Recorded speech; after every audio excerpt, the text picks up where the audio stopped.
रघुपति राघव राजा राम पतित पावन सीताराम। रघुपति राघव राजा राम पतित पावन सीताराम। पतित पावन सीताराम जानकी वल्लभ राजा राम। पतित पावन सीताराम जानकी वल्लभ राजा राम। पतित पावन सीताराम जानकी वल्लभ राजा राम। पतित पावन सीताराम जानकी वल्लभ राजा राम। रघुपति राघव राजा राम पतित पावन सीताराम। रघुपति राघव राजा राम पतित पावन सीताराम। रघुपति राघव राजा राम पतित पावन सीताराम। रघुपति राघव राजा राम पतित पावन सीताराम। पतित पावन सीताराम जानकी वल्लभ राजा राम। पतित पावन सीताराम जानकी वल्लभ राजा राम। पतित पावन सीताराम जानकी वल्लभ राजा राम। पतित पावन सीताराम जानकी वल्लभ राजा राम। रघुपति राघव राजा राम पतित पावन सीताराम। रघुपति राघव राजा राम पतित पावन सीताराम। रघुपति राघव राजा राम पतित पावन सीताराम। रघुपति राघव राजा राम पतित पावन सीताराम। पतित पावन सीताराम जानकी वल्लभ राजा राम। रघुपति राघव राजा राम पतित पावन सीताराम। रघुपति राघव राजा राम पतित पावन सीताराम। रघुपति राघव राजा राम पतित पावन सीताराम। रघुपति राघव राजा राम पतित पावन सीताराम। रघुपति राघव राजा राम पतित पावन सीताराम। पुंडलिकावरदेव विठ्ठल श्री ज्ञानदेव तुकाराम पंढरीनाथ भगवान की जय। राजाधिराज प्रभु रामचंद्र भगवान की जय। पवन सुत हनुमान की जय। श्री गुरुदेव दत्त वासुदेव हरि। श्री गणेशाय महावक्रतुंड महाकाय सूर्यकोटि समप्रभा निर्विघ्नं कुरु मे देवं सर्वकार्येषु सर्वदा। गणनाथ रवि शुक्र बृहस्पति पंचायताने स्मरे नित्य वेदवाणी प्रवर्तते। गुरुर्ब्रह्मा गुरुर्विष्णु गुरुर्देव महेश्वरा। गुरुर्साक्षात् परब्रह्म तस्मै श्री गुरुवे नमः। श्रोतावत्सस्तु चित्तदेवते रुक्मिणीवरा पाण्डुरंगाय नमः। पुंडलिकावरदेव विठ्ठल श्री ज्ञानदेव तुकाराम पंढरीनाथ भगवान की जय। राजाधिराज प्रभु रामचंद्र भगवान की जय। पवन सुत हनुमान की जय। श्री गुरुदेव दत्त वासुदेव हरि। श्री गणेशाय नमः। श्री प्रभु रामचंद्राय नमः। माझे चरण तीर्थ घेऊन त्यास त्यासी केले अभिषिंचन तव ते तिन्ही बाळके झाली जाण अति अज्ञान षण्मासिक. श्री गणेशाला वंदन करून प्रभू रामचंद्राचं स्मरण आणि सद्गुरूशी शरण जाऊन कथेचं अनुसंधान ग्रंथकर्ते सांगू लागलेले की असणारे ब्रह्म विष्णू महेश हे असणाऱ्या त्या ठिकाणी म्हणजे अनुसूयेची परीक्षा घेण्यासाठी त्या ठिकाणी आलेले आहेत आणि असणारा नग्न अवस्थेमध्ये असणारा इच्छा भोजन त्या ठिकाणी मागितलेलं आहे. मग त्याच वेळेस असणारा म्हणजे अनुसूयेने काय केलेलं आहे, असणाऱ्या अत्री ऋषीच्या चरणाचं तीर्थ त्या ठिकाणी मागितलेलं आहे. अत्री ऋषीचं पाय त्या ठिकाणी पाण्यानं ज्या पाण्यानं त्या ठिकाणी धुतलं गेलं ते असणारं पाणी म्हणजे असणाऱ्या अनुसूया मातेनं त्या ठिकाणी घेतलं आणि त्याच पाण्याचं सिंचन असणारं ब्रह्म विष्णू आणि महेश आहे जे परीक्षा घेण्यासाठी आलेले आहेत त्यांच्या अंगावर त्या ठिकाणी शिंपडलं गेलं, टाकलं गेलं. तवा तत्पर असणार एका क्षणात म्हणजे ती असणारी देव आहे त्या ठिकाणी पण बाळ स्वरूप त्या ठिकाणी प्राप्त झालं.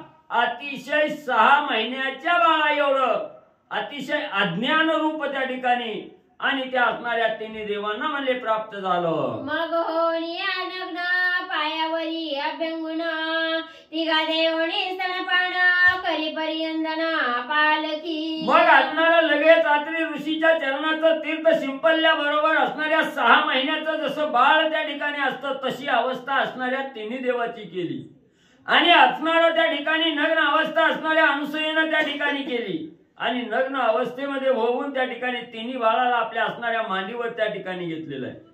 पायावर पालतं टाकून त्या ठिकाणी नाहू घातलेला आहे. तिन्ही असणाऱ्या बाळांना आंघोळ त्या ठिकाणी घातले. पालखीत असणाऱ्या त्या असणाऱ्या पाळण्यात त्या ठिकाणी टाकलं गेलं आणि ओव्या गाऊन असणारं त्या ठिकाणी पाळणा हलवून झोका म्हणले त्या ठिकाणी बाळाला आणि अनुसूया माता देऊ लागल्या. लक्ष्मी सावित्री पार्वती तिघी समर्थ विवादती त्याचे दावावया ह्याची स्थिती तिन्ही मूर्ती छळू आल्या. मग म्हणजे असणाऱ्या त्या ठिकाणी ह्या ब्रह्म विष्णू आणि महेश यांच्या असणाऱ्या ज्या स्त्रिया आहेत पत्नी आहेत त्या ठिकाणी लक्ष्मी सावित्री आणि असणारी पार्वती या तिघीमध्ये असणारा गर्व त्या ठिकाणी होता. माझ्यासारखं सामर्थ्यशाली कोणच नाही, आम्हीच अतिशय म्हणजे त्या ठिकाणी सामर्थ्यवान आहोत. त्या ठिकाणी कसलीही अडचण आली तर त्याच्यावर मात करण्याची क्षमता ही फक्त आमच्या अंगीच आहे. आम्हीच पतिव्रत त्या ठिकाणी आहोत, आमच्यापेक्षा श्रेष्ठ कोणीही नाही. हा असणारा गर्व त्या ठिकाणी होता आणि तो गर्व त्या ठिकाणी हरण करण्यासाठी असणारी ही देव बाळ त्या ठिकाणी झालेली आहे आणि ही जी गर्वानं त्या ठिकाणी आलेली आहेत आपल्या असणाऱ्या पतीचं त्या ठिकाणी रूप पाहावं असा उद्देश मनामध्ये त्या ठिकाणी धरला गेला आणि आपल्या असणाऱ्या पत्नीला त्या ठिकाणी तुझ्यापेक्षाही श्रेष्ठ या जगतामध्ये दुसरं कोणीतरी आहे हे असणाऱ्या ब्रह्म विष्णू महेशाला त्या ठिकाणी दाखवायचं होतं. म्हणून ही असणारी तिन्ही बाळ आणि ही ब्रह्म विष्णू महेश म्हणजे त्या ठिकाणी झाली.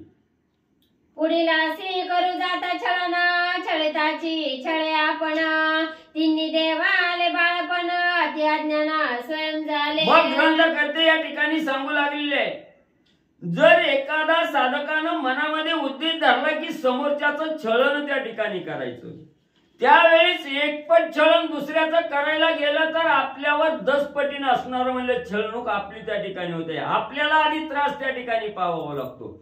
म्हणून हे असणाऱ्या देवाने अनुसूयेचं सत्व हरण करण्याचा विचार त्या ठिकाणी केला आणि अनुसूयेला छळण्यासाठी असणारे ब्रह्म विष्णू महेश त्या ठिकाणी आले असणाऱ्या गर्वानं त्या ठिकाणी आले.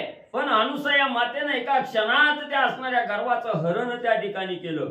जे छळण्यासाठी आले त्यांनाच असणार बाळ स्वरूप त्या ठिकाणी प्राप्त करून असणार आणि अनुसूया माता छळू लागलेली आहे. दशमासाची अवराती अनुसूयाने केली निश्चिती तत्काळाती प्रसूती अपत्य प्राप्ती पावले. मग असणार एवढं म्हणजे ब्रह्म विष्णू महेश त्या ठिकाणी छळण करण्यासाठी आलेले होते पण त्यांना म्हणजे 10 महिन्याच्या बाळासारखी अवस्था असणाऱ्या अनुसूया मातेनं आपल्या पातिव्रतेच्या जोरावर त्या ठिकाणी केलं. जसं 10 महिन्याचं असणारं बाळक म्हणजे त्या ठिकाणी जन्मल्याबरोबर प्रसूत झाल्या असणारी स्त्री प्रसूत झाली आणि ते बाळ त्या ठिकाणी जन्माला आलं की जोपर्यंत 10 महिन्याचं बाळ त्या ठिकाणी होत नाही तोपर्यंत त्याला काहीही कळत नाही. आपण असणारी शी कुठं करतोय, शू कुठं करतोय, काय हातात त्या ठिकाणी धरलं गेलं हे अज्ञान पण त्या ठिकाणी असतं. आणि तसं अज्ञानी अवस्था या ब्रह्म विष्णू महेशाची म्हणजे असणाऱ्या अनुसया मातेनं केली. अतिशय भोगिती आपत्ती या लागे अपत्य म्हणती स्वविष्ठा स्वयंची वडिती ते बाळक वक्त प्राप्ती तिन्ही देवा. मग ज्या वेळेत असणारी स्त्री प्रसूत होते आणि असणाऱ्या बाळाला जन्म त्या ठिकाणी देते त्यावेळी ते जन्माला आलेल्या बाळाला काहीही त्या ठिकाणी कळत नाही. शिव कुठं करावी किंवा शी कुठं करावी त्या ठिकाणी हे काही कळत नाही. स्वतःनं केलेली शी स्वतःच्या हातानं त्या ठिकाणी कालवू लागतं किंवा हात घाण होत आहेत, आपण हे चांगलं करत नाही हे त्या बाळाला त्या ठिकाणी समजत नाही. अज्ञानी बाळ असतं त्याला पथ्य काय पाळावं हे ज्याला कळत नाही त्याला अपत्य असं त्या ठिकाणी म्हणतात. जे अज्ञान बाळक असतं त्याला अपत्य त्या ठिकाणी म्हणतात. म्हणून जोपर्यंत असणारं बाळ लहान आहे तोपर्यंत त्याला आजपर्यंत अपत्य असं त्या ठिकाणी म्हणतात असं ग्रंथकर्ते सांगतात. लक्ष्मी सावित्री पार्वती रेखोनी तिघी कुसमुसती पती अडकले अनुसे हाती सामर्थ्य ती प्रती चाले ना. मग ते 10 महिन्याचं बाळ जसं अज्ञान त्या ठिकाणी असतं तशी दशामध्ये असणाऱ्या ब्रह्म विष्णू महेशाची त्या ठिकाणी अनुसया मातेनं केली. आणि ही बातमी बघता बघता असणारा म्हणजे लक्ष्मी सावित्री आणि पार्वतीला त्या ठिकाणी कळाली गेली. मग आपल्या असणाऱ्या पतीची सोडवणूक त्या ठिकाणी करावी मनामध्ये इच्छा त्या ठिकाणी धरली आणि अनुसया मातेच्या समोर त्या ठिकाणी आलेले आहे. समोर बघितलं आपल्या असणाऱ्या पतीची काय अवस्था त्या ठिकाणी केलेली आहे.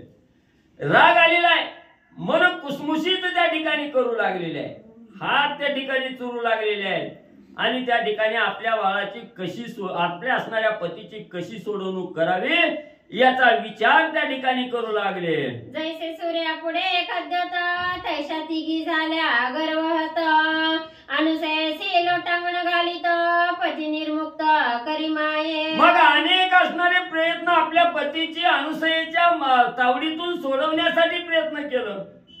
ज्या असणाऱ्या ह्या लक्ष्मी पार्वती आणि सावित्री ह्या म्हणजे सामर्थ्यवान आम्हीच आहोत त्या ठिकाणी असं जे आजपर्यंत त्या ठिकाणी म्हणत होत्या, गर्वानं त्या ठिकाणी बुजलेल्या होत्या, ती गर्व हिथं काहीच चालना गेला. त्या ठिकाणी किती मी प्रयत्न केला तर आपल्या असणाऱ्या पतीची अनुसयेच्या तावडीतून सुटका त्या ठिकाणी करता येईना गेली. जसं असणाऱ्या सूर्याच्या तेजापुढं जसं असणाऱ्या काजव्याचं तेज हीन त्या ठिकाणी असतं. हा काजवा सूर्याच्या तेजाची बरोबरी कवा त्या ठिकाणी करू शकत नाही. तशी अवस्था काजव्यासारखी अवस्था या असणाऱ्या म्हणजे लक्ष्मी सावित्री आणि असणाऱ्या त्या ठिकाणी पार्वती ह्या तिघीची त्या ठिकाणी झाली. विचार केला कितीही प्रयत्न केला तर आपल्या पतीची सोडवणूक आपण करू शकत नाही. मग आता असणाऱ्या अनुसया मातेला शरण त्या ठिकाणी जावं हा विचार त्या ठिकाणी केला. अनुसया मातेच्या पुढे साष्टांग लोटांगण असणाऱ्या लक्ष्मी सावित्री आणि पार्वतीनं त्या ठिकाणी घातलं आणि विनंती करून बोलू लागल्या, अनुसया माते तुम्हाला आम्ही साष्टांग दंडवत त्या ठिकाणी घालतो, आमच्या असणाऱ्या पतीची सोडवणूक त्या ठिकाणी म्हणले करा. ती म्हणे पुसावे ऋषी प्रती त्या मग येती काकुळती ऋषीराया कृपामूर्ती पती निर्मुक्ती सांगावी. मग लगेच अनुसया मातेनं सांगितलं आमचा असणारा करता करविता आमचा असणारा स्वामी आमचे मालक म्हणले त्या ठिकाणी आहेत. म्हणून म्हणजे यांची सोडवणूक करण्याची क्षमता माझ्यामध्ये त्या ठिकाणी नाही. जर माझ्या असणाऱ्या पतीने अत्री ऋषींनी त्या ठिकाणी सांगितलं तर हे कार्य त्या ठिकाणी होईल. म्हणून तुम्ही असणाऱ्या अत्री ऋषीकडे त्या ठिकाणी जावं आणि तिथं जाऊन म्हणजे असणारा ती जो पर्याय सांगतील तो पर्याय आचरणात आणून आपल्या पतीची सुटका करावी असं सांगितल्याबरोबर असणारी लक्ष्मी सावित्री आणि पार्वती त्या ठिकाणी अत्री ऋषीकडे त्या ठिकाणी गेल्या. त्यांनाही साष्टांग नमस्कार त्या ठिकाणी घातला आणि असणाऱ्या बोलू लागलेल्या आहेत, ऋषीवर्या असणाऱ्या अनुसयेच्या तावडीतून आमच्या पतीची सोडवणूक करण्यासाठी काय उपाय त्या ठिकाणी करावा हा उपाय म्हणजे आम्हाला त्या ठिकाणी आणि तुम्ही मला सांगा. अनुसया पतिव्रता शिरोरत्न माझे लावणी आज्ञापन तिघांचे हरणे अज्ञान केले सावधान सुखरूप. मग पती निर्मुक्ती सांगावी म्हटल्याबरोबर त्या ठिकाणी म्हणले अत्रि ऋषींनी सांगायला सुरुवात केली. अनुसया ही कशी आहे? सर्व पती वृत्तीमध्ये अतिशय श्रेष्ठ शिरोमणी असणारी ही अनुसया आहे. त्या ठिकाणी त्यांनी असणारी माझी आज्ञा, त्या असणाऱ्या अनुसयेनं माझी आज्ञा त्या ठिकाणी मागितली गेली. माझा चरणतीर्थ त्या ठिकाणी घेतलं आणि असणाऱ्या पतीला, तुमच्या पतीची असणारी सुटका असणारं म्हणले त्या ठिकाणी बाळरूप त्या ठिकाणी केलं गेलं. म्हणून म्हणले असणाऱ्या मी सांगतो त्याच वेळेस असणाऱ्या अत्रि ऋषीने अनुसया मातेला त्या ठिकाणी सांगितलं. आणि या तिघांना जे अज्ञान पण आलेलं होतं, जे अपत्य प्राप्ती त्या ठिकाणी झालेली होती, बालकत्व होतं, त्या असणाऱ्या बालकातून म्हणले त्या ठिकाणी अज्ञानपणातून सुखरूपतेनं असणारं सावध आणि म्हणजे त्या ठिकाणी केलं. अनुसयेचे स्तवन तिघे पुत्र झाले जाण. अत्रि गोत्री उत्पन्न भ्रमापण चंद्र झाला. मग जे असणारं म्हणजे अनुसयेचं असणारं स्तवन म्हणजे त्या ठिकाणी असणारं केलं गेलं. कुणी असणाऱ्या ज्या वेळेस असणारी ही तिन्ही देव म्हणजे त्या ठिकाणी बालक रूपातून सावध झाले, अज्ञानपणा त्या ठिकाणी नाहीसा गेला आणि त्याच वेळेस सावध झाले आणि अनुसया मातेची असणारी स्तुती त्या ठिकाणी केली. तिघ जणी असणाऱ्या अनुसया मातेची अतिशय असणारं त्या ठिकाणी श्रेष्ठपणानं स्तुती करू लागले. आणि त्याच वेळेस असणाऱ्या अत्रि ऋषीच्या गोत्रामध्ये असणारे ब्रह्मदेवानी जन्म त्या ठिकाणी घेतलं. असणारा ब्रह्मदेव म्हणजे त्या ठिकाणी चंद्राच्या रूपाला आले. चंद्र म्हणून असणारे ब्रह्मदेव आणि त्या ठिकाणी म्हणले झाले. रुद्र दुर्वासा झाला कोपाग्नी. विष्णू झाला दत्तात्रेय मुनी. ते हे श्रीरामा तुझी जननी. जुनाट जुनी अनुसया. आणि असणारे जे अतिशय रागिष्ट स्वभावाचे असणारे जे रुद्र म्हणजेच असणारे शंकरजी आहेत त्या ठिकाणी, ह्या असणाऱ्या शंकरजीनी म्हणजे त्या ठिकाणी असणारे शंकरजी म्हणजे अतिशय रागीट स्वरूपाचे असणारे म्हणजे दुर्वास ऋषी त्या ठिकाणी झाले. आणि असणारे विष्णू भगवंत हे असणारे म्हणजे दत्तात्रेय मुनीचा अवतार त्या ठिकाणी घेतला. दत्तात्रेय महाराज म्हणून असणारे विष्णू भगवंत त्या ठिकाणी झाले. ते हे तुझी आदिमाता सत्यमानी श्री रघुनाथा. हिचे चरणी ठेवित माता तुम्हा निर्भयता वनवासी. मग कालच्या अध्यायाच्या ठिकाणी अत्रि ऋषींनी म्हणजे त्या ठिकाणी असणाऱ्या प्रभू रामचंद्राला सांगितलेलं होतं ही असणारी अनुसूया माता आहे त्या ठिकाणी, ही तुमची जुनाट पूर्वीची असणारी माता आहे त्या ठिकाणी. मग ही माता कशी, त्याचा असणारा एवढं सविस्तर वृत्तांत त्या ठिकाणी सांगितलं गेलं. मग असणाऱ्या म्हणजे त्या ठिकाणी दत्तात्रेय महाराजाचा अवतार म्हणजे विष्णू भगवंतांनी त्या ठिकाणी घेतला. आणि दत्तात्रेय महाराजाची असणारी आई कोण आहे? अनुसया माता आहे त्या ठिकाणी. मग विष्णू भगवंत म्हणजेच असणारे प्रभू रामचंद्र आहे त्या ठिकाणी. आणि प्रभू रामचंद्राची असणारी माता त्या ठिकाणी ही अनुसया आहे. म्हणून अत्रि ऋषींनी सांगितलं गेलं, रामा एवढं कथानक सांगितल्यावर तरी लक्षात आलं का म्हणजे ही असणारी अनुसया तुमची जुनाट आणि पूर्वीची असणारी माता आहे, याचा असणार कथानक आणि त्या ठिकाणी म्हणजे सांगितलं. अनुसूया परम पतिव्रता हिने अनुग्रहिली सीता.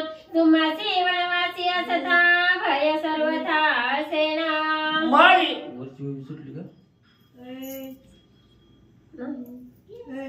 ते तुझी आदिमाता सत्यमानी श्री रघुनाथी. ते तुझी आदिमाता सत्यमानी श्री रघुनाथा. हिच्या चरणी ठेवित माता तुम्हा निर्भयता वनवासी. आणि हीच असणारी म्हणजे त्या ठिकाणी अनुसया तुझी आदिमाता आहे, पूर्वीची असणारी त्या ठिकाणी अनुसया माता आहे त्या ठिकाणी. म्हणून म्हणजे माझ्या असणाऱ्या शब्दावर विश्वास त्या ठिकाणी ठेवा. आणि ज्या वेळेस हिचे असणारं चरण म्हणजे त्या ठिकाणी तुम्ही वंदन करचाल, चरणावर माता ज्या वेळेस तुम्ही टेकवचाल, नमस्कार त्या ठिकाणी करचाल, तेव्हा म्हणले ह्या वनामध्ये फिरत असताना आणि तुम्हाला कसलीही भीती त्या ठिकाणी निर्माण होणार नाही. निर्भय अवस्थाने तुम्हाला या असणाऱ्या अनुसया मातेमुळे आणि मला प्राप्त होईल. अनुसूया परम पतिव्रता हिने अनुग्रहिली सीता. तुम्हासी वनवासी असता भय सर्वथा सेना. मग ही अतिशय श्रेष्ठ पतिव्रता असणारी अनुसया आहे. आणि या अनुसयेनं असणाऱ्या सीतेचं असणारं मस्तक त्या ठिकाणी उमलेलं आहे, म्हणजे वरदहस्त त्या ठिकाणी दिलेलं आहे. त्याच्यामुळे ह्या वनामध्ये फिरत असताना म्हणजे तुम्हाला कसलीही भीती त्या ठिकाणी होणार नाही, मनामध्ये कसलीच भीती निर्माण त्या ठिकाणी होणार नाही. एवढा श्रेष्ठ आशीर्वाद अनुसया मातेनं आणि त्या ठिकाणी म्हणजे दिलेला आहे. ज्या ज्या पावाला वयासी तेथे तेथे निर्भय तुम्हासी, ज्या ज्या पावाला अपेशाशी अपेशी अशी जगद्वंद्य. मग म्हणजे एवढा श्रेष्ठ आशीर्वाद त्या ठिकाणी दिलेला आहे की तुम्ही मनामध्ये फिरत असताना जिथं जिथं म्हणजे तुम्हाला असणारी भीती त्या ठिकाणी निर्माण होईल, त्या भीतीतून त्या ठिकाणी मुक्त होऊन निर्भय अवस्था तुमची त्या ठिकाणी प्राप्त होईल. तुम्हाला भीतीच म्हणजे त्या ठिकाणी वाटणार नाही.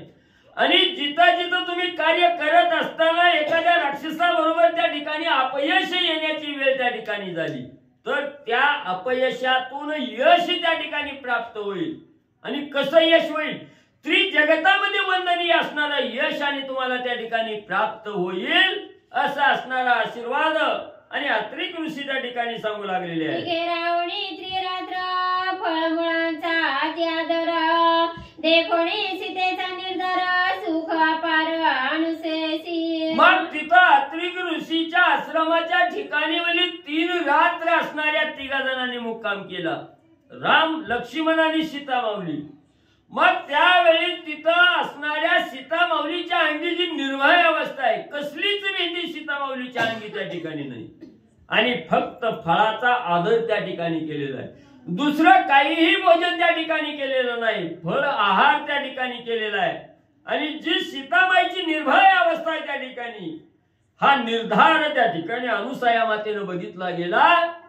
आणि सीता माऊलीची अवस्था पाहून अनुसया मातेला अतिशय आनंद त्या ठिकाणी म्हणजे होऊ लागला. अभिनंदने अत्रि ऋषी नमस्कारोनी अनुसयसी, श्रीराम निघाला दंड करण्यासी राक्षसांसी अंतक.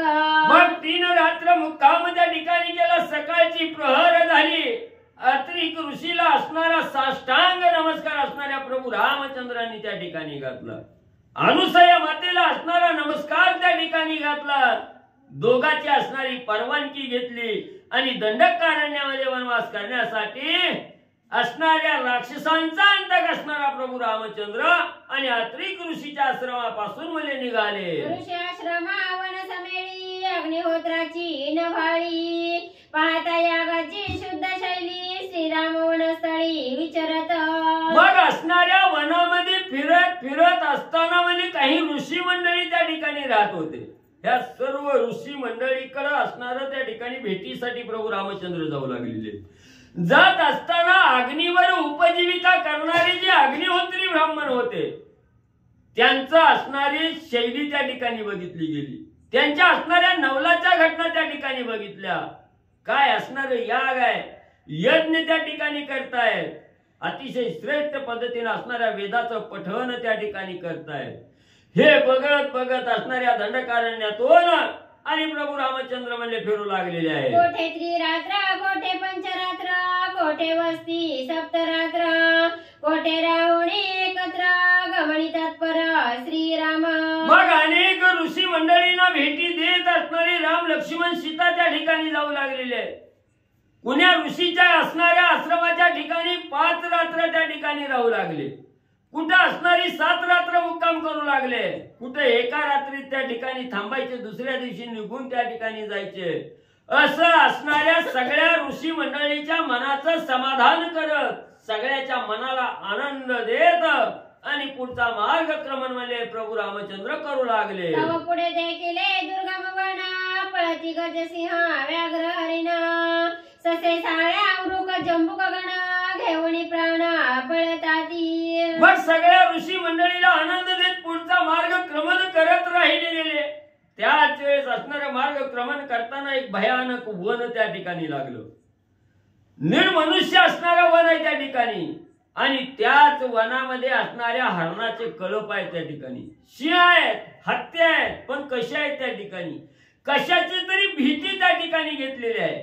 आणि ते वन सोडून अतिशय वेगात सुसाट वेगानं त्या ठिकाणी आणि हे हत्ती सिंह असणाऱ्या त्या ठिकाणी म्हणजे हरणाचे कळप हे पळून जाऊ लागलेले आहेत, भीती घेतलेली आहे, ओरडू लागलेली आहे आणि मार्गाने त्या ठिकाणी म्हणजे कोल्हे सुद्धा अतिशय भुंकत त्या ठिकाणी आणि म्हणजे पळू लागलेले आहेत. सिंह मारावे गज थाट ते कापळती एके वाट व्याघ्र फोडीती हरिण कंठ ते समसगट पळताती.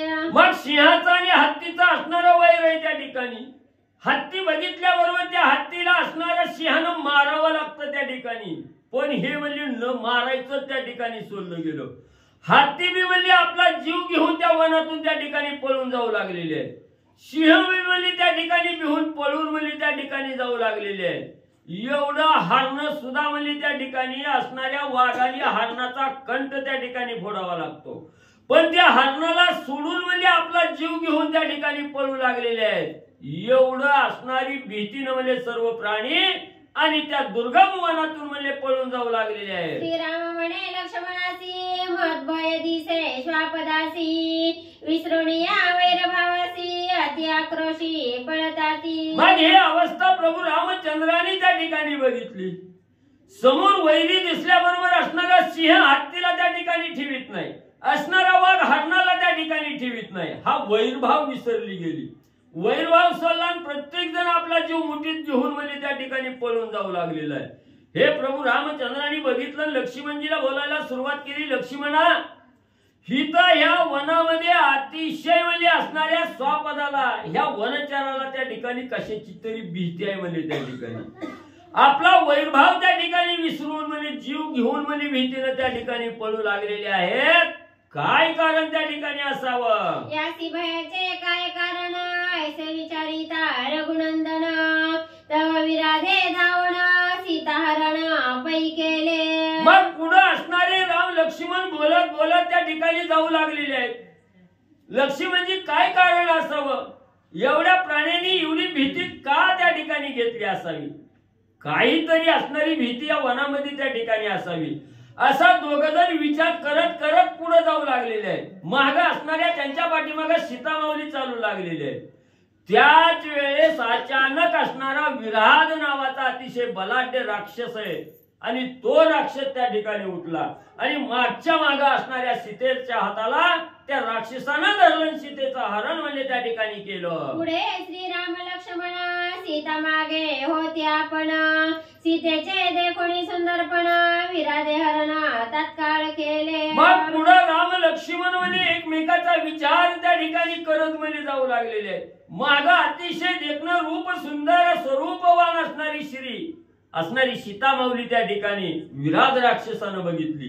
धावत चालला मागच्या मागे असणाऱ्या सुंदर सीतेचा असणारा हरण विराध नावाच्या राक्षसानं म्हणजे केलं. सीता धरणी दोही हाती बैसविली अंका प्रती मी होईना तुझा पती चिंता चित्ती करू नको. मग असणाऱ्या विराध राक्षसानं म्हणजे सीतामाईच्या हाताला धरलं, हरण केलं आणि एका बाजूला आणून आपल्या असणाऱ्या मांडीवर म्हणजे सीतामाऊलीला त्या ठिकाणी बसवलं. पाठीवरनं हात फिरवला, सीतामाऊलीला बोलू लागलेला हा राक्षस, तू आता माझी असणारी पत्नी त्या ठिकाणी होणार आहे. मी तुझा असणारा पती आहे त्या ठिकाणी आणि माझ्याविषयी मनाच्या ठिकाणी भीती घेऊ नको. तू काही भिण्याचं कारण त्या ठिकाणी नाही. मनाच्या ठिकाणी कसलीही चिंता त्या ठिकाणी करू नको असा असणारा विराध नावाचा राक्षस सीतामाईला बोलू लागलेला आहे. तू अप्सरा की खेचरी वनदेवता की सुरेश्वरी भाग्य सापडली साहो सुंदरी सुखे माझ्या घरी नांदावे. मग असणारा विराध नावाचा राक्षस सीतामाऊलीला म्हणू लागलेला आहे, तू स्वर्गाच्या ठिकाणी वास्तव्य करणारी अप्सरा आहे का आकाशामध्ये संचार करणारी खेचरी आहे तू त्या ठिकाणी का या वनामध्ये असणारी वनदेवता आहे तू?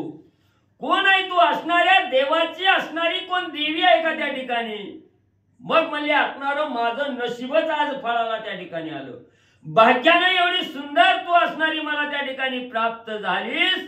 तू कोण आहे, कुठली आहे याचं सविस्तर कथानक मला सांग आणि तू निर्भयपणानं सुखानं माझ्या घरी आणि त्या ठिकाणी माझ्या बरोबर संसार म्हणजे करावा. तुझं सारी की सुंदर झरी गसीला माझे घर गजमुक्त फळांचे अलंकार उत्तम शृंगार तुझं करीन. आणि तुझ्यासारखी सुंदर असणारी स्त्री म्हणजे मला प्राप्त त्या ठिकाणी झाली आणि तू जर माझ्या बरोबर असणारा संसार म्हणजे माझ्या घरी त्या ठिकाणी राहून करू लागले तर तुला कुठलाही अलंकार त्या ठिकाणी म्हणजे कमी करणार नाही.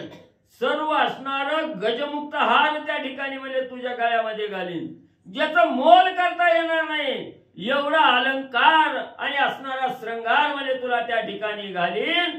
असा असणारा विराध राक्षस सीतामाऊलीचा हरण करून सीतामाऊलीला बोलू लागलेला आहे. मत जोडली सुंदर कांता उल्हास राक्षसाचे चित्ता परित्याशी शंकेना सीता श्री रघुनाथाचे निबळे. मग त्या ठिकाणी एवढं राक्षस त्या ठिकाणी बोलू लागलेला आहे, राक्षसानं त्या ठिकाणी धरलेला आहे. म्हणल्यानंतर किती घाबरायला पाहिजे असणाऱ्या सीतामाऊलीनं. पण येत किंचितही मनाच्या ठिकाणी असणारी भीती सीतामाऊलीनं घेतली नाही. का? आपला सर्वस्व करता करविता असणारा प्रभू रामचंद्र आहे त्या ठिकाणी. आपण रामाच्या संगतीला आहोत त्या ठिकाणी. मग राम जवळ असताना काय घ्यायचं गरज आहे? या देहाची आस्था त्या ठिकाणी ठेवायची नाही. फक्त असणारा जो देहामध्ये आत्मा राम म्हणून नांदणार आहे त्याच्यावर सर्व भार त्या ठिकाणी टाकायचा. म्हणून निर्भय अवस्था त्या ठिकाणी केली. थोडीही भीती मनाच्या ठिकाणी सीतामाऊलीनं धरली नाही. रामचंद्राचं स्मरण सीतामाऊली करू लागल्या. श्रीरामाच्या बाणा पुढे विराध राक्षस केवळ वा पुढे मजनेला कोणीकडे मरण रोकडे पावेल. मग सीतामाऊलीने विचार केला आपला असणारा स्वामी जगाचा मालक प्रभू रामचंद्र आहे त्या ठिकाणी. ह्या रामाच्या बाणापुढे हा विराध राक्षस किरकोळ आहे त्या ठिकाणी. नक्की हा माझ्या असणाऱ्या रामाच्या बाणापुढे टक त्या ठिकाणी धरणार नाही, निभाव त्या ठिकाणी लागणार नाही. नक्की हा असणाऱ्या रामाच्या बाणानं असणारा मृत्यू त्या ठिकाणी पावल्याशिवाय राहणार नाही. त्याच्यामुळे आपण भिण्याची गरजच नाही असा विचार सीतामाऊली करू लागल्या. वन अत्यंत गुडगणा पुढे गेले श्रीराम लक्ष्मण त्यासी विराधा न देखे आपण सीता दोघे जण न देखती. मग वन हे अतिशय घनदाट झुडप त्या ठिकाणी होती. अनेक वेली असणाऱ्या या झाडावरून त्या झाडावर पसरलेल्या होत्या. पुढे गेलं की मागचं काही त्या ठिकाणी दिसत नव्हतं. आणि ही दोघा भाऊ भाऊ राम लक्ष्मण म्हणे विचार करत म्हणे पुढे जाऊ लागले. घनदाट वनात त्या ठिकाणी शिरले. माग सीता त्या ठिकाणी बघितली नाही आणि माग काय बघायला गेलं तर माग काय दिसत नव्हतं. आणि शेजारी विराध राक्षस आहे याच्याकडे मी त्या झाडी झुडपीमुळे असणाऱ्या राम लक्ष्मणाचं लक्ष त्या ठिकाणी गेलं नाही. त्याच्यामुळे सीतेचं हरण केलं हे बी त्यांच्या लक्षात म्हणजे आलं नाही. अनसुये अनुग्रहिली सीता ती सभया नाही सर्वथा ते स्मरे श्री रघुनाथा पाव कृपावंता श्रीरामा. मग सत्य पतिव्रता असणाऱ्या अनुसयेनं म्हणजे अनुग्रह म्हणजे असणाऱ्या सीतामाऊलीला त्या ठिकाणी दिलेला होता. कृपेचा वरदहस्त सीतामाऊलीच्या मस्तकावर त्या ठिकाणी ठेवलेला होता. निर्भय अवस्था त्याच्यामुळे सीतामाऊलीला त्या ठिकाणी प्राप्त झालेली होती. म्हणून या राक्षसाची भीती न धरता अखंड प्रभू रामचंद्राचं चिंतन सीतामाई करू लागल्या.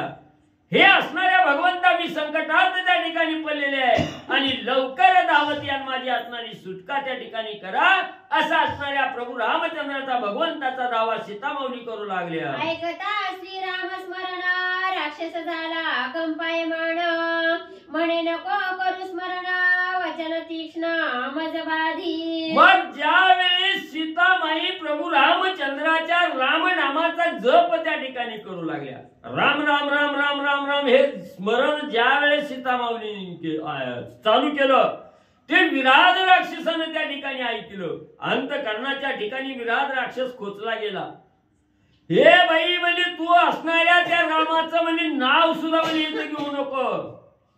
असणार बाण म्हणजे तीक्ष्ण बाण म्हणजे हृदया लागल्यावर जशा वेदना त्या ठिकाणी होतात तशा वेदना म्हणजे हे रामनाम ऐकल्यावर म्हणजे मला त्या ठिकाणी होते. म्हणून म्हणजे तू हे राम राम म्हणजे हिथं त्या ठिकाणी काय म्हणजे चिंतन करू नको असणारा विराध राक्षस सीतामाईला बोलू लागलेला आहे. ऐसे कोणी सीतेचे वचन परत आले श्रीराम लक्ष्मण परिगूढ गण महावण सीता दर्शन नव्हे त्यासी. मग ज्या वेळेस असणारा सद्भक्त भगवंताचा धावा त्या ठिकाणी करतो, भगवंताची आराधना त्या ठिकाणी करतो, त्या हाकेला ओ देणारा असणारा भगवंत आहे. आणि ज्यावेळेस सीतामाईनं प्रभू रामचंद्राचं स्मरण त्या ठिकाणी केलं, अंतर्ज्ञानानं प्रभू रामचंद्रापर्यंत हाक त्या ठिकाणी गेली आणि रामाने ओळखलं गेलं सीता माऊली संकटात आहे त्या ठिकाणी. आणि सीता माऊलीची सोडवणूक करण्यासाठी असणाऱ्या आवाजाच्या दिशेनं प्रभू रामचंद्र त्या ठिकाणी फिरले, पण एवढी घनदाट झाली त्या ठिकाणी होती. सीता माऊली कुठाय कुठनं आवाज येतोय हे काही कळायला साधन आणि म्हणजे प्रभू रामचंद्राला नव्हतं. लक्ष्मण कोपला उद्भट बाण सोडून घनदाट वन छेदुनी गेले सपाट देखिला पापिष्ट विराध. मग शेषाचा अवतार असणारे लक्ष्मण जे आहेत, काही केलेलं असणाऱ्या सीताबाईचं दर्शन त्या ठिकाणी होत नाही. अतिशय राग आला, धनुष्य सज्ज केला, असणाऱ्या धनुष्याला असणारा बाण त्या ठिकाणी लावला आणि असणाऱ्या वनात त्या ठिकाणी सोडला. एक बाण सोडल्याबरोबर सगळं वन भुईसपाट त्या ठिकाणी केलं. जे असणाऱ्या वेलीनं झाडानं दाटलेलं वन होतं ते असणारं वन भुईसपाट त्या ठिकाणी केलं.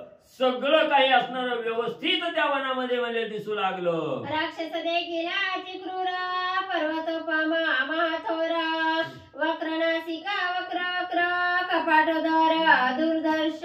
मग त्याच वेळेस ज्या वेळेस वन भुईसपाट झालं त्याच वेळेस असणारा हा बलाढ्य असणारा विराध नावाचा राक्षस लक्ष्मणानं त्या ठिकाणी पाहिला गेला.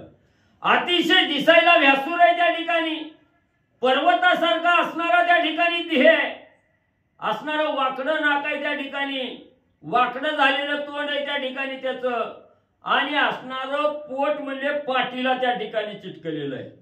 असणाऱ्या पर्वताला जशी दरी त्या ठिकाणी असावी तसं म्हणजे पोट उदरा असणारं उदर म्हणजे पाठीला त्या ठिकाणी गेलेलं आहे. अशा प्रकारचा दुर्धर राक्षस म्हणजे त्या ठिकाणी लक्ष्मणाने पाहिला. अष्टमहासिंहाची मडी शुळी खोचोनी खांदी कावडी मृगव्याळाची तळे बापुडी मारी कोडी श्वापदांच्या. मग असणारे जे महादिग्गज सिंह आहेत त्या ठिकाणी हे 8 सिंह त्या ठिकाणी मारलेले आहेत. त्यांची असणारी मडी त्या ठिकाणी आहे आणि त्यांच्या असणारं म्हणजे त्या ठिकाणी जी मडी आहे ती बाजूला खांद्यावर म्हणजे त्या ठिकाणी ठेवलेली आहे. असणाऱ्या हरणाचे कळपच्या कळप म्हणजे त्या ठिकाणी मारलेले आहेत. 5 वाघ म्हणजे असणाऱ्या खांद्यावर म्हणजे त्या ठिकाणी मारून म्हणजे घेतलेले आहेत. एवढी ही क्रूर जी असणारी स्वापद आहेत, वंचर आहेत, त्यांचा घात म्हणजे असणारा विराट राक्षस आणि त्या ठिकाणी म्हणजे करीत होता. सदंता गजांची शिरे गज चर्मे थबथबिती रुधिरे मारुणे पंच व्याघ्रे खांदी क्रूरे वाईचे ती. मग एवढेच नाही, असणारा म्हणजे अतिशय बलाढ्य असणारे हत्ती आहेत. दाता सहित म्हणजे हत्तीची मुंडकी त्या ठिकाणी म्हणजे घेतलेली आहे आणि असणारा म्हणजे हत्तीची कातडी त्या ठिकाणी घेतलेली आहेत. रक्तानं लाल भडक त्या ठिकाणी झालेली आहेत, रक्त स्रवू लागलेलं आहे. अशी असणारी कातडी ही जवळ त्या ठिकाणी घेतलेली आहे. असणाऱ्या 5 वाघाला त्या ठिकाणी मारलेला आहे आणि खांद्यावर त्या ठिकाणी विराजमान केलेले आहेत. असा असणारा हा विराट राक्षस लक्ष्मणजीने पाहिला. जीवा तांबडी लखलखित नेत्र दिसती अत्या रक्त भूता करावयांत सवेदावत वनासी. मग असणाऱ्या त्या राक्षसाची जीभ त्या ठिकाणी बघितली तर लाल भडक जीभ आहे, सगळं तोंड लाल भडक आहे. तोंडाच्या बाहेर जीभ आलेली आहे, लसलस त्या ठिकाणी करू लागलेले आहे. आणि असणाऱ्या वनामध्ये जी काही असणारे हिंस्र प्राणी आहेत त्या ठिकाणी त्या प्राण्याला मारायचा, त्यांचा असणारं रक्त त्या ठिकाणी प्यायचं. जो काय असणारे भूत मात्र आहे त्या ठिकाणी त्या भूत मात्राचा असणारा अंत त्या ठिकाणी करण्यासाठी हा असणारा म्हणजे राक्षस विराध नावाचा राक्षस वनामध्ये त्या ठिकाणी म्हणजे धावत पळत म्हणजे सुटलेला आहे. विराधे दे कोणी श्रीराम लक्ष्मण मग सीतेसी पुसे हे दोघे कोण. श्रीराम भरतारा धीर लक्ष्मण माझी सोडवण करू आले. मग सीता माऊलीला मांडीवर त्या विराट राक्षसाने घेतलेला आहे, वनभूमी सपाट केलं. त्यावेळेस विराट राक्षसानं राम लक्ष्मणाकडे त्या ठिकाणी पाहिलं गेलं. ती समोरून आपल्याकडे त्या ठिकाणी यायला लागले. हे विराट राक्षसानं बघितलं, सीता माऊलीला म्हणू लागला, बाई ही समोरून यायला लागलेली दोघं कोण आहे ती त्या ठिकाणी. त्याच वेळेस सीता माऊली बोलू लागलेले आहेत की त्याच्यातील एक ज्येष्ठ असणारा माझा असणारा स्वामी पती असणारा प्रभू रामचंद्र त्या ठिकाणी आहे आणि दुसरा जो लहान दिसतोय तो माझा असणारा धीर लक्ष्मण त्या ठिकाणी आहे. असं सीतामाऊली सांगू लागल्या. मग तो म्हणे तू माझी कांता तू जतवन सांडी सर्वथा या दोघांची मी भक्षण आता तू काही चिंता करू नको. मग माझा असणारा भ्राता माझा असणारा पती प्रभू रामचंद्र धीर असणारा लक्ष्मण ही माझी सोडवणूक करण्यासाठी येऊ लागले. हे असं सांगितल्याबरोबर असणारा विराध राक्षस सीतामाऊलीला म्हणू लागलेला आहे तू आता माझी असणारी पत्नी त्या ठिकाणी झालेली आहे म्हणून मी तुला त्या ठिकाणी सोडणार नाही आणि तुझी सोडवणूक करण्यासाठी ही दोघं जरी इथं आली तरी एका क्षणात त्यांचं असणारं भक्षण त्या ठिकाणी मी करीन. तुला काहीही मी करणार नाही. तू मनाच्या ठिकाणी कसलीच भीती घेऊ नको असणारा विराध राक्षस सीतामाऊलीला बोलू लागलेला आहे. ऐसे बोलूनिया देख विकट देगोनिया हाक धावणी श्रीराम समुख काय तो मूर्ख बोलत. मग त्या ठिकाणी एवढा असणाऱ्या सीतामाऊलीला आश्वासित असणाऱ्या विराध राक्षसानं केलं आणि असणारी अकराळ विक्राळ असणारी गर्जना राक्षसानं त्या ठिकाणी केली आणि धावतच प्रभू रामचंद्राच्या समोर असणारा विराध राक्षस त्या ठिकाणी रामाला धरण्यासाठी जाऊ लागला. त्याच वेळेस असणारा हा मूर्ख असणारा राक्षस आहे. समोर कोण आहे आपल्या लेवलचा त्या ठिकाणी आहे का आपण त्याच्याबरोबर विजय गाजवू शकाल का याचा सारासार विचार काहीही राक्षसानं त्या ठिकाणी केला नाही आणि रामाच्या समोर धावत त्या ठिकाणी गेलेला आणि रामाला काय त्या ठिकाणी विराध राक्षस बोलू लागला. तुम्हा सवे सुंदर सीता ते तो झाली माझी कांता तुम्हासी मीना मारी आता पळावे जीविता वाचवणी. प्रभू रामचंद्राच्या दिशेने धावतच विराध राक्षस गेलेला आहे सांगू लागलेला आहे बाबानो तुमची असणारी सीता ही माझी असणारी पत्नी झालेली आहे त्याच्यामुळं तिला मी आता सोडणार नाही किंवा तिला मी आता त्या ठिकाणी मारणार नाही पण म्हणजे तुम्ही मी तिची सोडवणूक करण्यासाठी म्हणजे येऊ नका. जर आला तर तुम्हाला गिळंकृत केल्याशिवाय त्या ठिकाणी राहणार नाही म्हणून तुम्ही सीतामाऊलीची आशा सोडा स्वतःचा जीव वाचवायचा असेल तर म्हणजे इथून म्हणजे लांब म्हणजे पळून जावा असं विराध राक्षस राम लक्ष्मणांना बोलू लागला. तुम्ही म्हणाला युद्ध करीना तरी मी क्षणार्धे मारीना तुमचे रुधिरा प्राशिना मांस भक्षिना स्वानंदे. आणि जर म्हणजे तुम्ही माझं नाही ऐकलं तसंच जर माझ्या बरोबर युद्ध करायला त्या ठिकाणी यायचं म्हणसाल तर एका क्षणाचाही विलंब न लागता तुमचा असणारा घात त्या ठिकाणी करीन. तुमच्या नरडीचा घोट त्या ठिकाणी घेईन रक्त असणारं प्राशन त्या ठिकाणी करीन आणि असणाऱ्या देहाचं म्हणजे तुकडं तुकडं म्हणजे त्या ठिकाणी करीन आणि ते मांस म्हणजे मी भक्षण म्हणजे करीन खाऊन म्हणजे टाकेन. अरे मी विराध महाबळी बसत आहे येवन स्थळी तुम्ही दोघे मूर्ख समोळी जे भार्या समेळी आले ती. अरे बाबांनो या असणाऱ्या वनामध्ये राहणारा अतिशय बलवान महाबलवान असणारा मी विराध नावाचा राक्षस आहे म्हणजे त्या ठिकाणी आणि याच वनामध्ये माझा असणारा वस्तीस्थान आहे.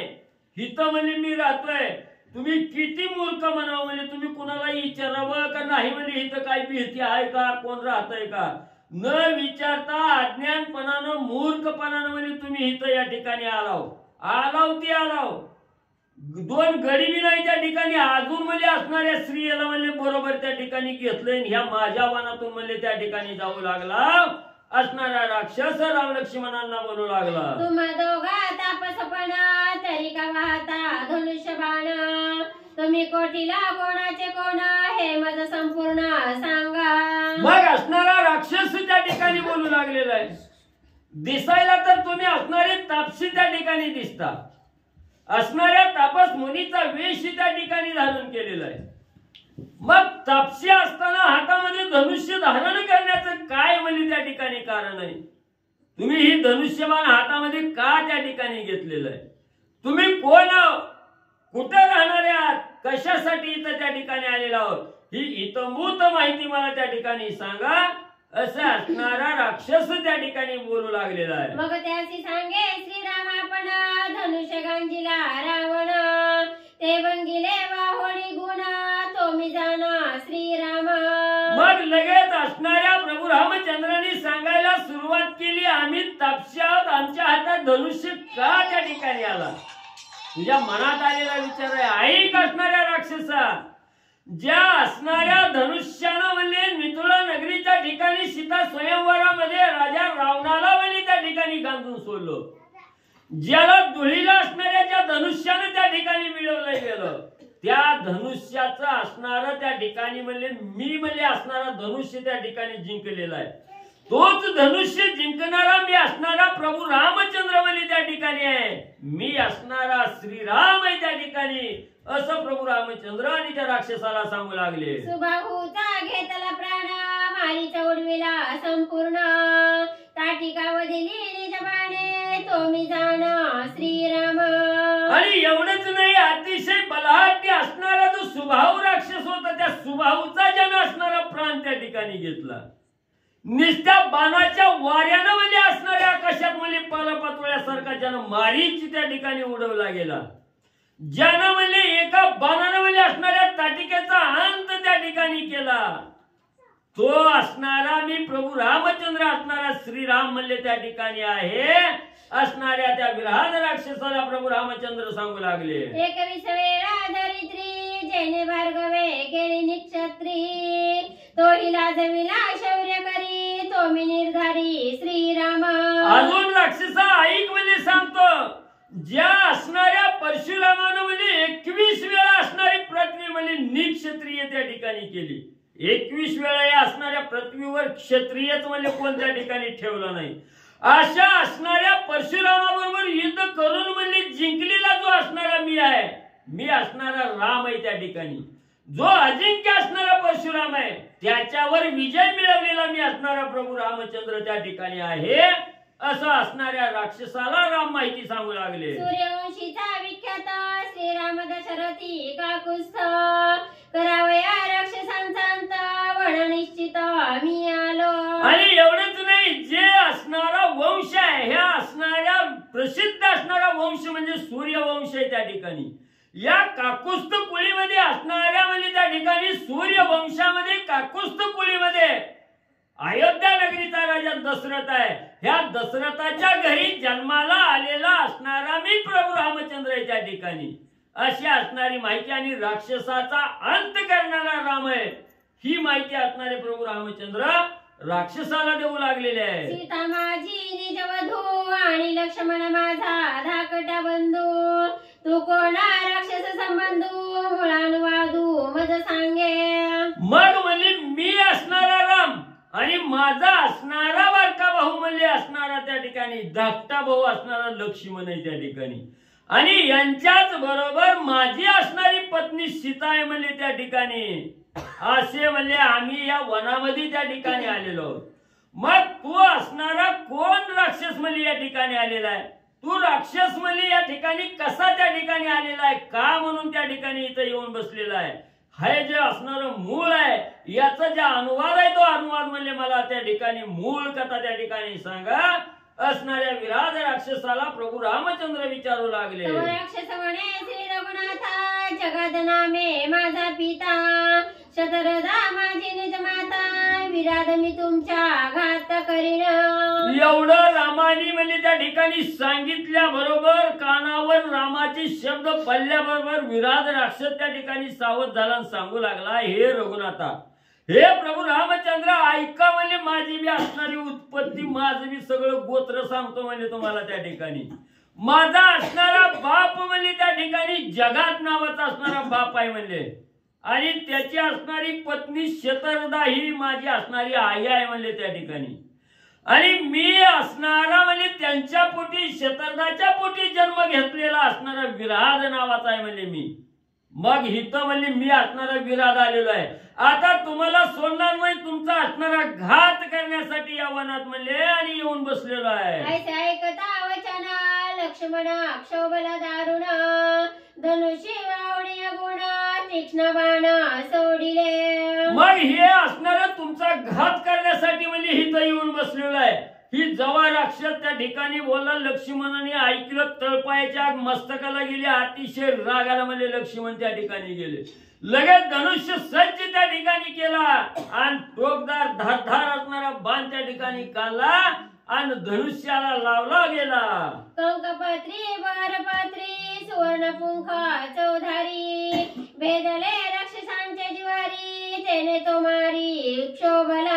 मग अतिशय तीक्ष्ण असणारा बाण आहे त्या ठिकाणी. कंकपत्री नावाचा बाण आहे, भरपत्री नावाचा आहे. त्याला असणाऱ्या सोन्याचा पिसारा त्या ठिकाणी लावलेला आहे.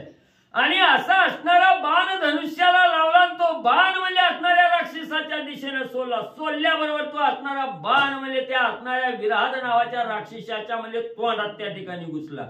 घुसल्याबरोबर असणारा बाण लागल्याबरोबर असणारा विराध राक्षस अतिशय म्हणजे क्रोधावला गेला, रागाला म्हणजे त्या ठिकाणी गेला. घ्यावया लक्ष्मणाचा प्राण, शूळ सोडिला गर्जन. श्रीरामे विंदिला बाण, मध्येच जाण तोडिला. मग एवढा राग आला, आपल्याला बाण मारला याचा राग त्या ठिकाणी आला. आणि हातामध्ये जी असणारा शूळ होतं त्या ठिकाणी, हे शूळ म्हणजे मोठी गर्जना केली. तो शूळ म्हणजे रामाच्या दिशेने त्या ठिकाणी फेकला. मग आपल्याकडे शूळ येऊ लागलेला हे प्रभू रामचंद्राने त्या ठिकाणी बघितलं. धनुष्याला बाण लावला आणि त्या बाणानं मधीच म्हणजे असणाऱ्या राक्षसाच्या शूळाचं आणि खंडन म्हणजे केलं. एवढंच घ्यायचं का पुढचं घ्यायचं? आता काय पांडू दिसत नव्हतं. एवढंच घ्यायचं कसं मग? श्री गणेशाय नमः, श्री सरस्वते नमः, श्री प्रभु रामचंद्राय नमः. सर्वेची श्रीरामे पैजाना, विरादासी पाचारुण. रुक्म पुंख सोडिला बाण, अति तीक्ष्ण दगदगीता. ग्रंथकर्ते श्री संत एकनाथ महाराज या ठिकाणी सांगतायत, भगवान श्रीरामचंद्र आणि विराधाचं युद्ध चालू आहे. विराध हे अत्यंत भयंकर राक्षस आहे. दंडकारण्यावरती त्याचं राज होतं. आणि लक्ष्मणाला मारण्यासाठी त्यानं शूळ सोडलेला होता. रामचंद्रांनी मध्येच तोडला. लक्ष्मणाच्या अंगापर्यंत शूळ आलेला नव्हता. मग श्रीरामचंद्रांनी विराधाला पाचारण केलं, युद्धासाठी पुकारलं. रुक्मपंख नावाचा दगदगीत बाण विराधाच्या अंगावरती सोडला. विराधाचा पडी पडले तेने, मागे पडणे का पुढे होणे. न आटवे करणे न करणे, येणे जाणे खुंटले. आणि भगवान श्रीरामचंद्रानं धगधगीत असणारा बाण सोडल्यानंतर ना विराधाला झापडी पडली. त्याचे डोळे दिपून गेले. एवढं तेज भगवंताच्या बाणाचं होतं. पळून जावं, पुढे युद्धाला यावं, काय करावं काय न करावं सगळं तो असणारा विराध विसरून गेला. श्रीराम बाणाची लकलक, विराधासी एका एका. पाडून ठेले जिठका, क्रिया निशेष विसरला. आणि रामचंद्राच्या बाणाचं तेज होतं, बाणाची लखलख होती. त्याच्यामुळं विराधाला टक पडलं, टकमक बघू लागला. त्याच्या सगळ्या क्रिया शरीराच्या थांबल्या. त्याला काहीच आठवना. सगळ्या क्रिया करणंच तो विसरला. बाण सोडायचा विसरला, पळून जायचं विसरला, पुढे युद्ध करायचं विसरला. फक्त एक टक भगवंताला पाहू लागला. विसरला राक्षस धर्म, विसरला युद्ध संभ्रम. विसरला क्रिया कर्म, गाय निर्भ्रम विराध केला. आणि रामचंद्राचा बाण फक्त त्या ठिकाणी बाणाचं तेज पाहिलं. आणि राक्षसाचा जो धर्म आहे, काय धर्म असतो त्यांचा, सज्जनाला मारणं, महाराज लोकांना उचलून आपटणं, पोथी पुराण बंद पाडणं, ही त्यांचा धर्म आहे. हा राक्षस धर्म तो विसरला. युद्ध करायचा असणारा संभ्रम विसरून गेला. आपल्या सगळ्या क्रिया कर्म विसरला. आणि रामचंद्राच्या बाणाच्या घावानं विराध भ्रमित पाडला असं सांगतात. श्रीरामाचा निज बाण घेऊन आला, श्रीराम स्मरण. धाके निमाला देहाभिमान, गर्वबंधन घेऊन. आणि भगवान श्रीरामचंद्राचा बाण आला. आणि तो बाण रामचंद्राचं स्मरण करत होता. प्रत्येक बाण भगवंताचं भजन करत होता. आणि तो असणारा स्मरण करत असल्यामुळं त्या बाणाच्या धाकानं विराधाच्या देहाचा जो अभिमान होता, हे सगळं आपलं आहे जो म्हणत होता, आपल्या ताकदीचा जो परिणाम आहे, ही मग अशाची पळत होती दोघ जण संगत, वैर भाव विसरून. हे आपल्या ताकदीचा परिणाम आहे असा जो अभिमान होता, तो देहाचा अभिमान संपला. त्या विराधाचं गर्भबंधन भगवंताच्या बाणानं छेदून टाकलं. ऐसी हृदया शुद्धी देखून, हृदय भेदला श्रीराम बाण. बोध पावनी संपूर्ण, राक्षसे प्राण सोडिला. अशा पद्धतीची हृदय शुद्धी पाहिली. त्याच्या हृदयाची शुद्धी झाल्यानंतर ना मग बाणानं हृदयामध्ये प्रवेश केला. अंतःकरण मळीन असल्यावर बाण सुद्धा प्रवेश करत नाहीये. श्रीरामचंद्राचा बाण आहे.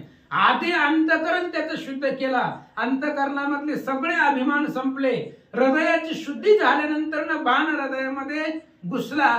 त्यावेळेस विराट मरण पावला. धन्य श्रीरामाचा बाण लागता राक्षसे सोडिला प्राण बोधा पावला संपूर्ण तेची निरूपण अवतारा.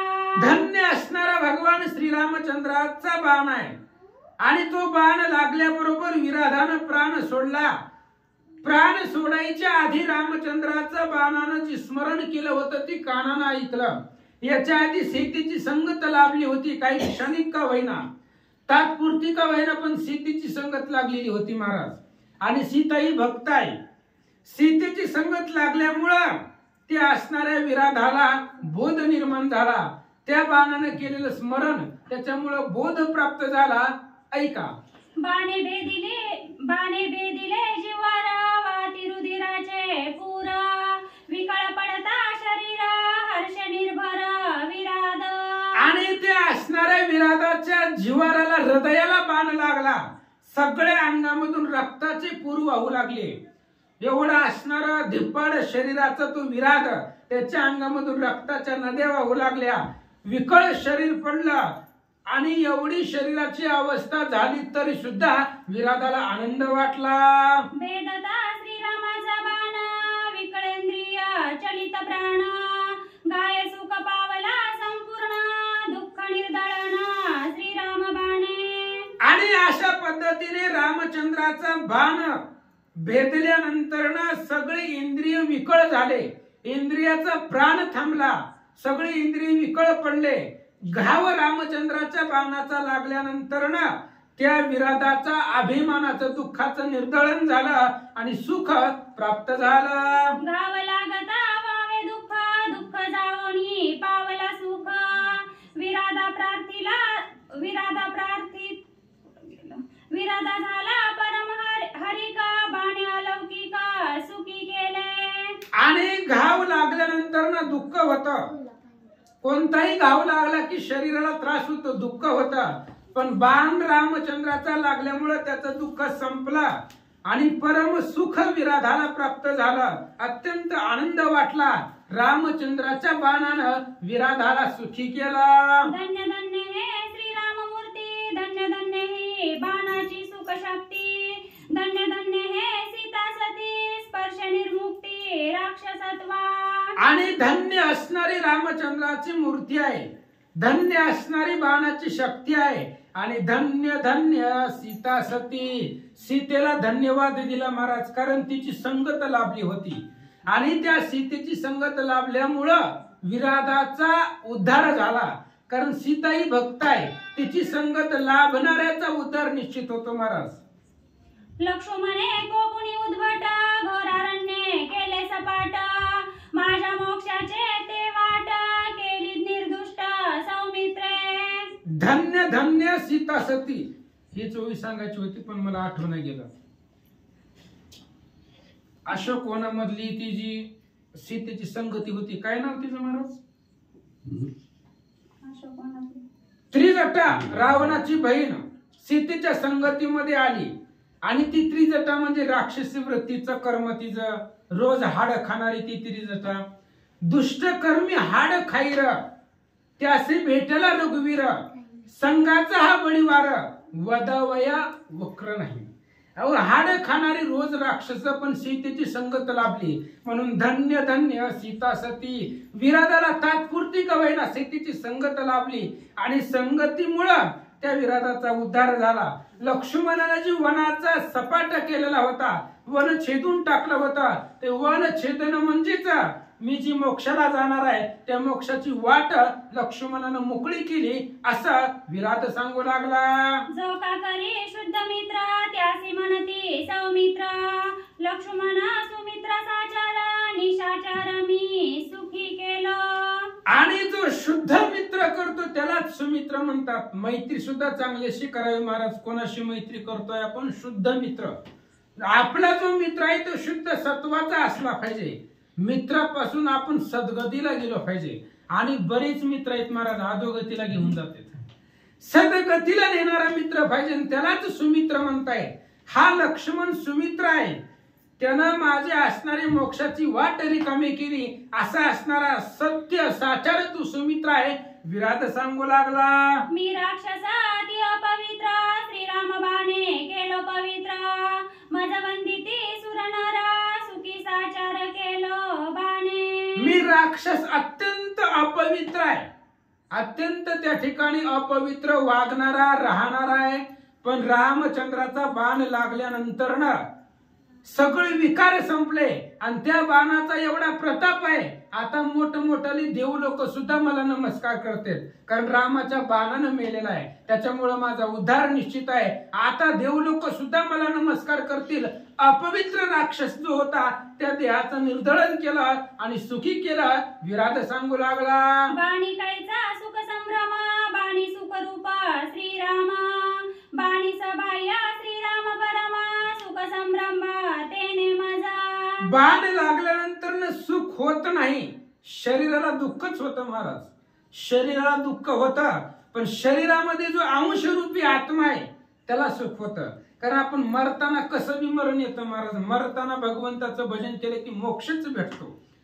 अंतकाळी जी मती त्याची तयाची स्मृती. अंतकाळाला जी मती असते त्याच असणार त्याला पुढचं प्राप्त होत असतं. त्यामुळं मरताना भगवंताचं भजन केले की भगवंतापाशीच जातं. आणि अंतकाळाला भगवंताचं भजन ऐकताना मृत्यू आला. त्याच्यामुळं बाणानं मला सुखी केलं. बाण हे सुखरूप श्रीराम रामचंद्राचा बाण आहे. आणि सबाह्य आत आणि बाहेर सगळीकडे राम कोंदलेला होता. त्यामुळे रामाच्या बाणानं सुख झालं. विराट सांगू लागला, शापे राक्षसा तनु अधम, त्या शापाचे करुणी भस्म. श्रीरामे सुखे केले परमा, निजात्मधाम ठाकावया. आणि राक्षसाचा देह मिळालेला होता. विराट आला, शापानं राक्षस झालेला होता. तो मुळात राक्षस नव्हता. कोणा काहीतरी अपराध घडल्यामुळे तो राक्षस झाला आणि राक्षसामुळे राक्षसाचं शरीर होता. रामचंद्रांनी बाणाने राक्षसाचं शरीर संपवलं आणि त्या ठिकाणी उद्धार गती मोक्ष सुख प्राप्त करून दिला असं सांगतात. जन्म मरणाचा महादाका, गाय फोडीला निषेका. जीता मरिता नाही दुःख, ऐसे निज सुख दिदले श्रीरामे. आणि जन्म मरणाचा दाखवता महाराज. किती वेळा जन्मा यावे, किती व्हावे फजित. जन्माला येताना सुद्धा फजित येईल, मेल्यावर सुद्धा फजित येईल महाराज. त्याच्यामुळे जन्म आणि मरण हा धाक आहे. धाक म्हणजे भीती. जन्म मरणाची भीती होती आणि रामचंद्राच्या बाणानं जन्म मरणाची भीती संपवली. आता जगणही नाही आणि मरणही नाही. अशा प्रकारचं निज सुख भगवंतानं दिला. कैसा शाप तू येथे कोण, ऐसा श्रीरामे पुसिला प्रश्न. तेही विषयाचे निरूपण, समूळ कथन अवधारी. विराटानं बोलत बोलत सांगितलं शापाचा देह होता. शापापासून मिळालेला हा देह झालेला होता. त्यावेळेस रामचंद्राने विचारलं कुठला शाप आहे, कोण आहे आणि तुला कशामुळे हा देह प्राप्त झाला, त्याविषयीचं निरूपण ऐका. कैसा शाप तू येती कोण, ऐसा श्रीरामे पुसिला प्रश्न. तेही विषयांचे निरूपण, समूळ कथन अवधारी. भगवान श्री रामचंद्राने विचारलं बाबा तुला कोणी शाप दिला, कशाचा शाप आहे. अशा पद्धतीने रामचंद्राने विचारला आणि रामचंद्राने विचारल्यामुळं त्याविषयीचं निरूपण विराट सांगू लागला. ऐका. धनकुबेर तू जानसी, तेने पाचारिले गावयासी. मी तंबरू आसक्त रंभेसी, मद्यपानेसी उत्पन्न. आणि त्यावेळेस तो असणारा विराध आपलं पाठीमागचं मी असणारा कोण होतो, पूर्वी गायक होतो, गंधर्व होतो, गंधर्व. आणि तुम्हालाच माहिती आहे प्रसिद्ध असणारा धनवान कुबेर, धनसंपत्तीचा जो मालक आहे तो कुबेर. त्या कुबेरानं मला एकदा गायन करण्यासाठी बोलवलं होतं. चांगलं गायन होतं माझं, त्याच्यामुळं मला बोलवलं होतं आणि मी गायन करण्यासाठी गेलो होतो.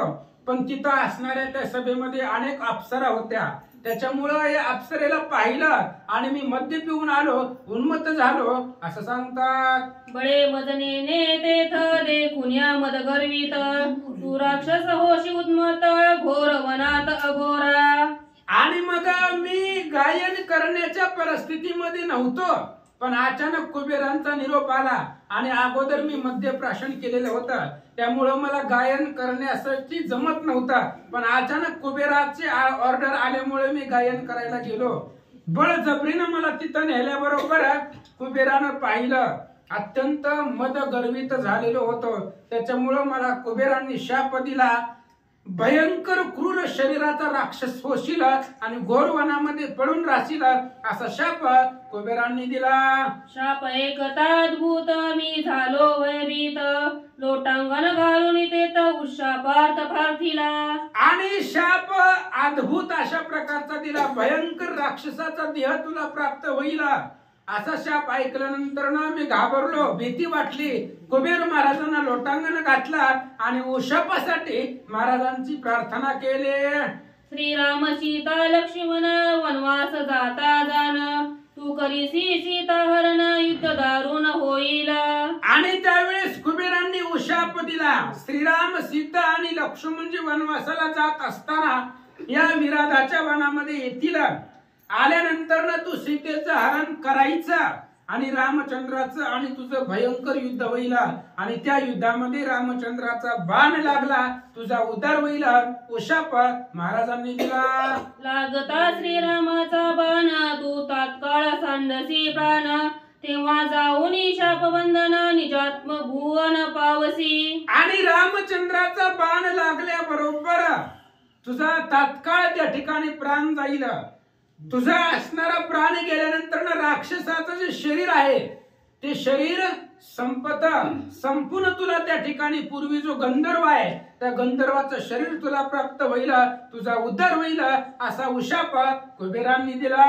ऐसा उशापाची निज कथा ते आजी झाले तत्वता तुझा भान लागता श्री रघुनाथा अलौकिकता सुख प्राप्ती. आणि अशा पद्धतीची शापाची जी कथा होती ती विराधाने श्रीरामचंद्राला सांगितली कशामुळे रामचंद्राचा बाण लागल्यामुळे त्याला पूर्व स्मरण आठवलं, पाठीमागची कथा आठवली. रामचंद्राच्या बाणानं विराधाचं शरीर संपलं, शरीर सांडलं आणि कुबेर रूपी त्याचा असणारा शरीर तयार झालं. त्याच्यामुळं त्याला ते सगळं असणारं पूर्वस्मरण आठवलं आणि ती कथा रामचंद्राला सांगितले. तुझ्या बाणाची होती भेटी कोह सोह त्रिपुटी छे दोन्ही उठाउटी स्वानंद पुष्टी सुखी केले. तुमचा असणारा बाण लागल्यानंतर ना अहंकाराचं अहम सोम कोमी त्रिपुटी आहे, त्रिपुटी अहंकार त्या ठिकाणी संपला आणि अलौकिक अशा प्रकारचं सुख तुमच्या बाणाने प्राप्त झाला. लागता जे तुझ्या निज बाण माझे निवटिले जन्म मरण शापवा पुढे ते कोण सुख संपूर्ण पावलो. तुमचा बाण लागल्यानंतर ना माझा उद्धार झाला, शापाचं निर्दळन होणारच होतं, कारण तुमच्या बाणामध्ये तेवढं सामर्थ्य आहे. जन्म आणि मरणाचं निर्दळन केलंय.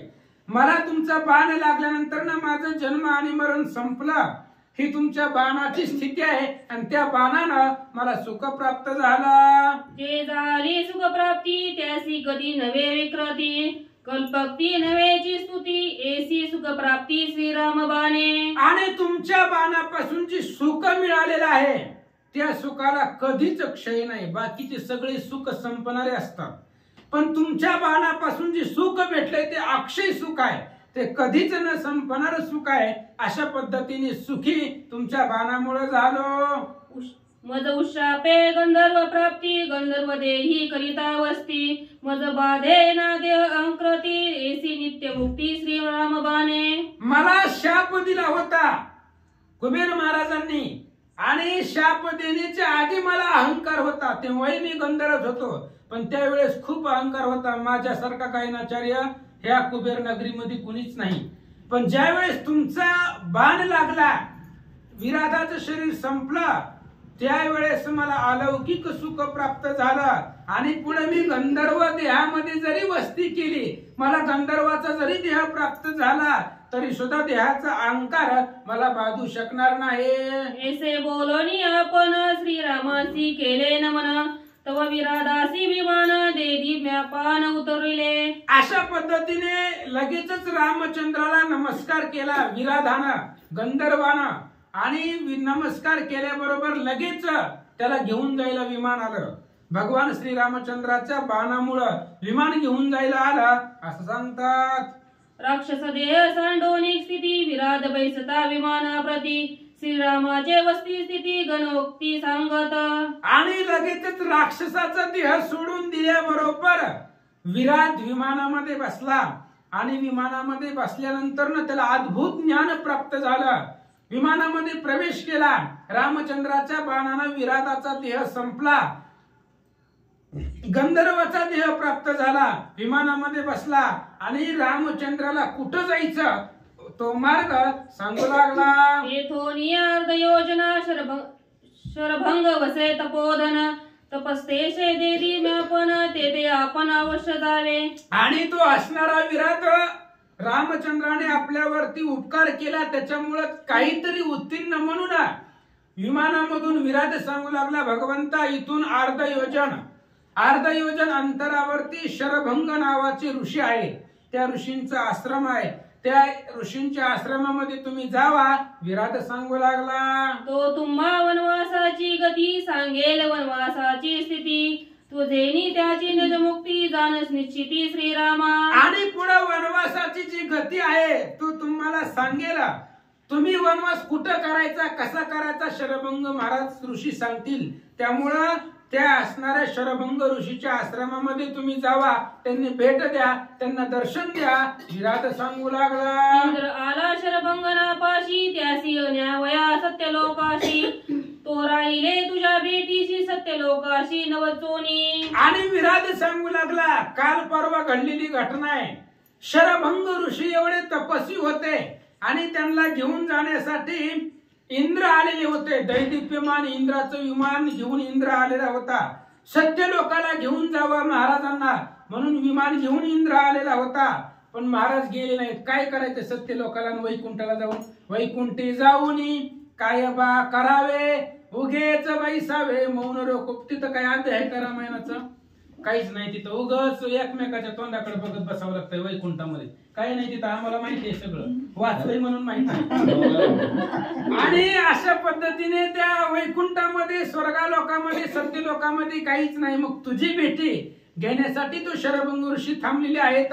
विराट सांगू लागला, श्रीराम दंडकारण्य आला, त्याने विराट मारिला, तुझा प्रताप जाणोनी भला असे राहिला भेटीसी. शरभंग ऋषीला माहिती होतं लाईव्ह टेलिकास्ट चालू होतं त्यावेळेस. अंतर्ज्ञानानं समर्थ होते महाराज ते. ऋषी लोक अद्भुत ज्ञानी तपस्वी होते. विराट मारल्याबरोबर शरभंग ऋषीला कळले की रामचंद्र आले, कारण रामाशिवाय विराटाला दुसरं कोण मारणार आहे. त्या विराटाची एवढी ताकद होती महाराज. जया विराधा भेणे सर्वदा पळे रावणा, तो श्रीरामे मारोनिया जाना, तुझं संपूर्ण वधू आला. युद्धकांड अध्याय 8.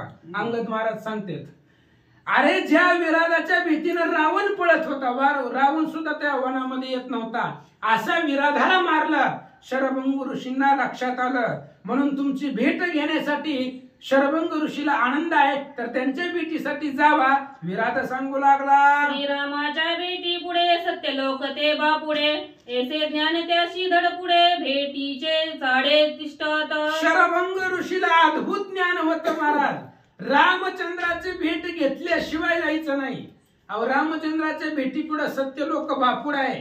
काय करायचं सत्यलोकामध्ये जाऊन? रामचंद्राचं एकदा दर्शन झालं की या संपूर्ण जन्म मरणाच्या आवर्तामधून मुक्त होतोय. अशा पद्धतीचं ज्ञान शरभंग ऋषींना होतं, म्हणून इंद्राला सुद्धा माघारी पाठवलं असं सांगतात. मज सुखी केले रक्षसासी, तैसेची सुखी करा शरभंगाशी, विराधे सांगोनी श्रीरामाशी, पुढती दिगांसी वंदिले. आणि विराधाने सांगितलं, भगवंता जसं मला सुखी केलं, जन्म मरणाच्या आवर्तामधून माझा उद्धार झाला, तसंच शरभंग महाराजांना सुद्धा तुम्ही सुखी करा.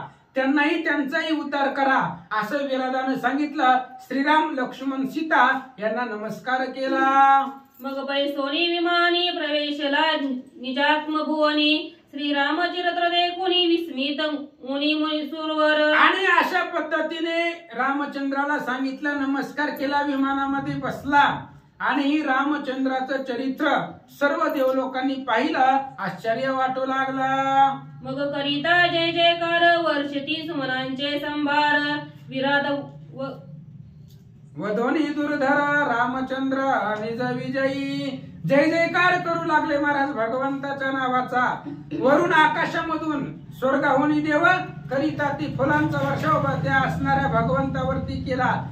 दुर्धर अशा प्रकारचा विराध श्रीरामचंद्रांनी मारला आणि रामाला विजय मिळाला. विरदाचे घोर वन तेथे रिघो शके कोण तोही तारीला विंदोनी बाण कृपाळू पूर्ण श्रीरामा. भयंकर वन होतं त्या विराधाचं आणि त्या विराधाच्या वनामध्ये कुणीच जात नव्हतं.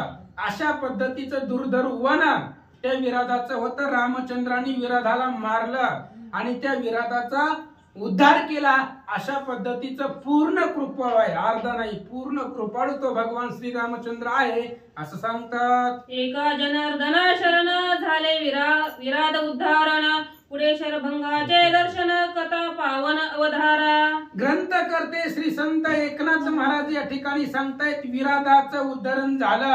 आता पुढं शरभंग ऋषीचं त्या ठिकाणी दर्शन भगवान श्रीरामचंद्राला होईल. ती पावन कथा ऐका. स्वस्ती श्री भावार्थ रामायणे अरण्यकांडे एका करटिया विराध वदो नाम द्वितीय अध्याय.